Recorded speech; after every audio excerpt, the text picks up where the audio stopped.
Yeah, Ma. Happy October, everyone.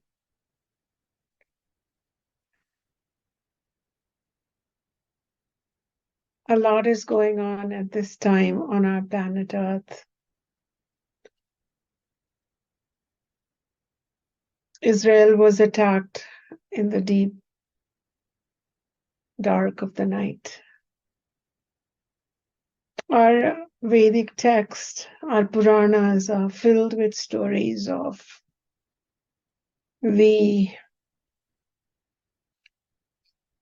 such surprise attacks, such unfathomable terror yielded by humans who are humans. They have feelings. They also love their own children and care for their parents, but are metaphorically blinded. You can have eyes, but if you're metaphorically blinded, then you are unable to see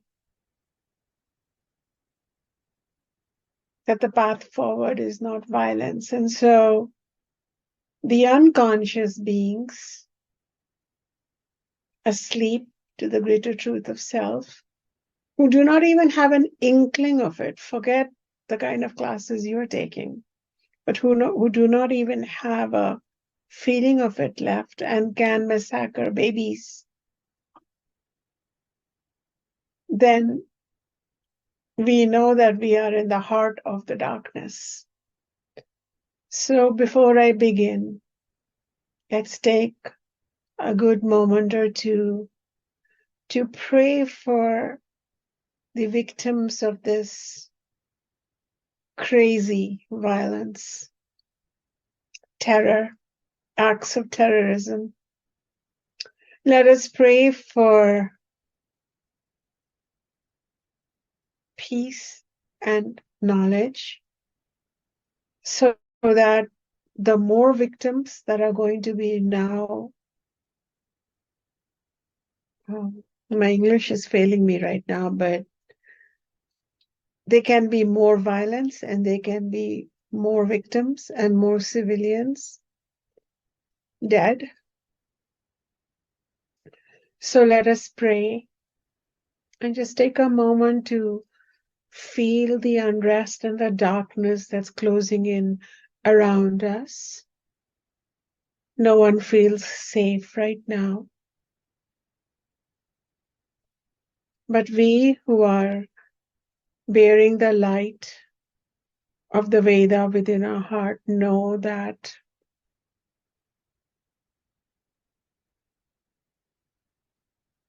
this time that we are spending on earth is not easy.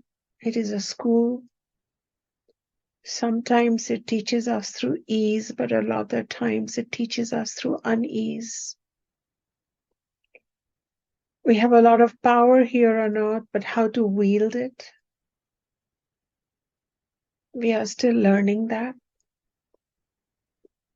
And also because this earthly school is caught up in cycles or yugas, we are in the most difficult yuga, the Kali Yuga.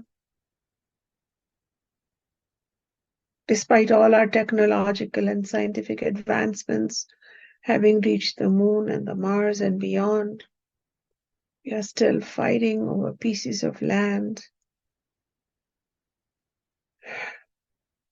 And even the rules of warfare are not followed. There is no nobility left. We feel defenseless and alone and afraid, and yet we light the lamp of Jnanam, of Vidya that liberates us, that gives us inner resilience and an ability to pray for the well-being of all those who are suffering right now, who have lost loved ones to senseless violence and acts of terrorism. We also pray that those who are committing these acts somehow find their way to the light.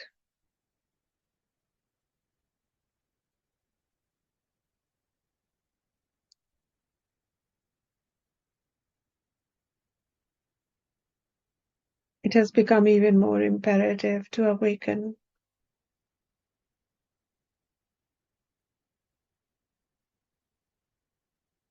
And to stay awake for the rest of us.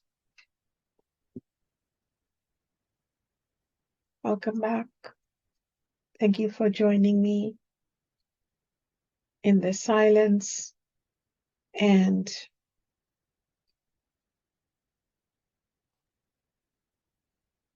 please keep praying. Please don't think that your prayers don't matter. Please don't think that those forces out there are bigger than the force that dwells within you. It's not often the case, but sometimes I don't feel very eloquent, and right now it's one of those times. But I'm feeling, and I think you're feeling too. If you wish, we can open the chat line and you can share a prayer or a word or two. We can all share together in this moment of reckoning for all of us on planet Earth.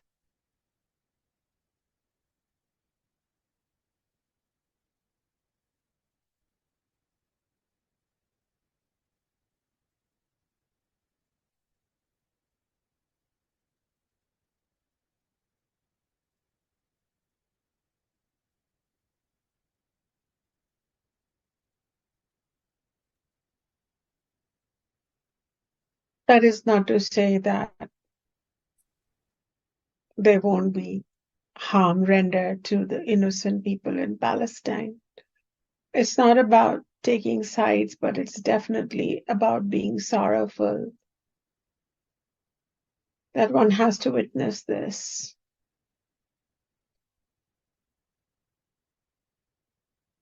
Innocent people deserve protection and the right to lead their lives innocently. Someone was mentioning to me, and I don't know who said it originally, but they said that cataract is only the third leading cause of blindness. Politics and religion are the first two.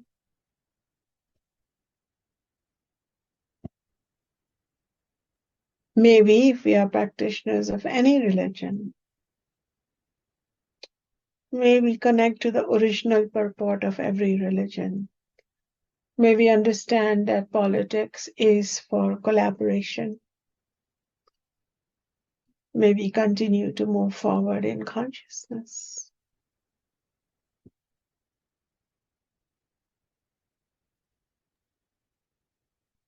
Shares are coming in from our members here today. We're hearing Shantam Bhava. That togetherness is good right now. Thank you for your prayer. It gives me hope. Thank you for your words, Shunyiji. They're helpful. Our world is crying. Let's be the ambassadors of the light for all humanity. I pray that the truth and the beauty of our oneness unites such intense polarization all around the world. Also a share, I feel conflicted about this because Israel's committed atrocities against Palestine also. So maybe we would pray for the innocent bystanders and peace for all. Absolutely. Like I mentioned, the innocent people everywhere are suffering.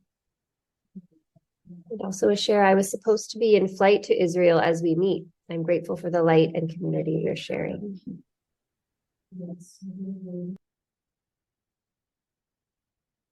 Beautiful.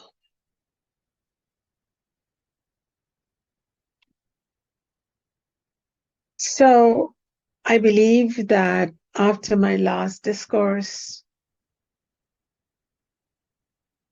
Ishani discussed with you the three root causes of being stuck in samsara. And when with Maya or avidya, which is confounding all of us, becomes really dark and treacherous and is deeply settled within us, then it affects And then it affects us to the point where we become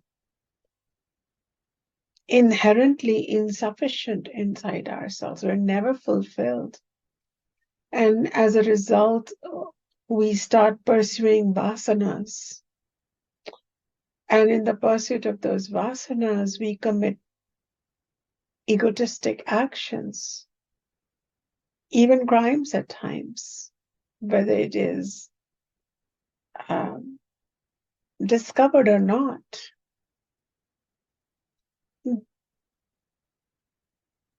Whatever actions we take, when we take them unconsciously, are recorded by our own greater consciousness, which is hard to pin down if it lives inside us or outside us, or to the right of us or to the left of us, because it's all pervading and it's omniscient.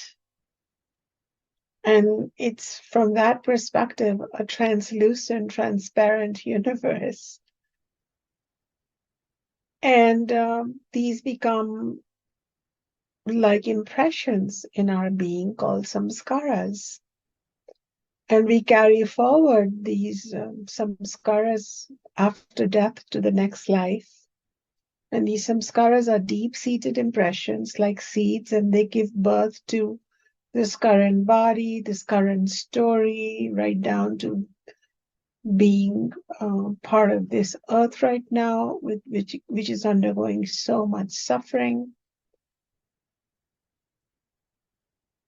that there is no end to it. We've all somewhere, all of us, have chosen to be here. And it comes back at us. Palestine to Israel, Israel to Palestine. Here's just one example. So look, sometimes we become victims, sometimes we become aggressors. It happens in our own lives, in the mini loops. How do we get out of it? And that's a serious question, and that is the question that I want to address in an ongoing manner. We could try and rub out that Maya from our inner eye, metaphorically, and that can be achieved through more and more sattva, more and more study. And I'm hoping that the Maya from our collective eyes is lightening up more on some days, maybe a little less on some days, but we definitely don't believe the first thing or say yes to the first thing or even agree to what our mind is pronouncing to us, like you're a loser or you're bad.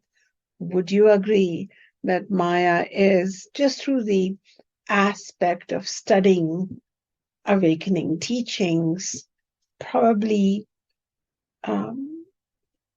crumbling? Would you agree? Can I hear a yes or some word? That's one way to go about it.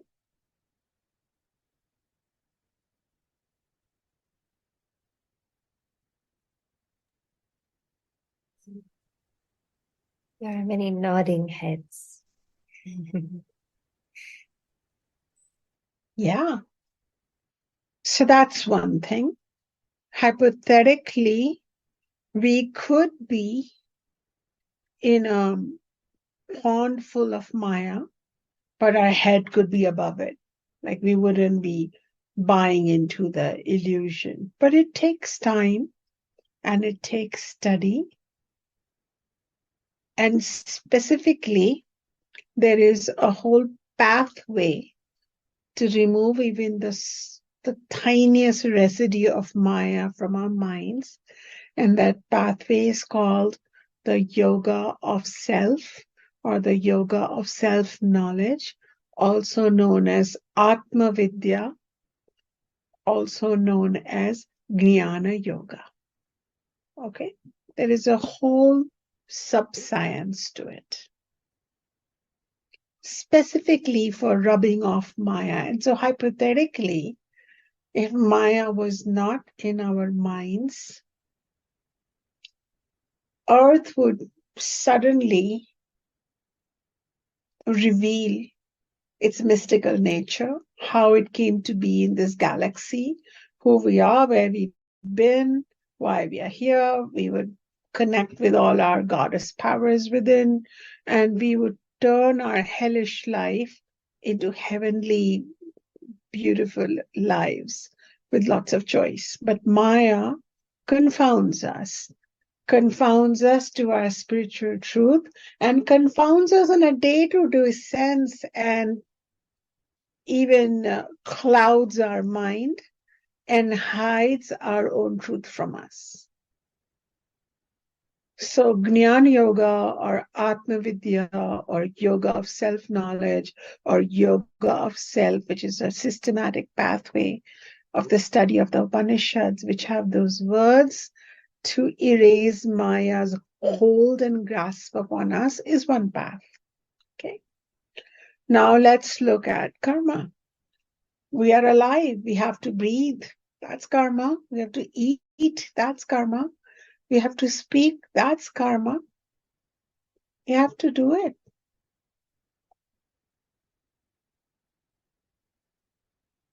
And karma is a choice. I can choose not to say anything about what happened, to stay diplomatic. I can choose to say, it's painful what happened, and it has consequences on either side, painful ones. It's everything is a choice, and everything has a consequence attached to it. Our yes and our no has consequence, and our silence has consequence. This is the land of karma. Earth is the land of karma. So we think we're taking a position by staying quiet, but that's taking a position. So specifically to understand the art and science and skill of karma, how to act in this world where your every action can create a domino effect of consequences, but to act in such a way using self-knowledge and using the knowledge of the law of karma to discharge, to act with in such a way that your actions don't accumulate consequences. This is addressed by the Vedas through a whole science called the science of karma, or the path of karma yoga. Okay.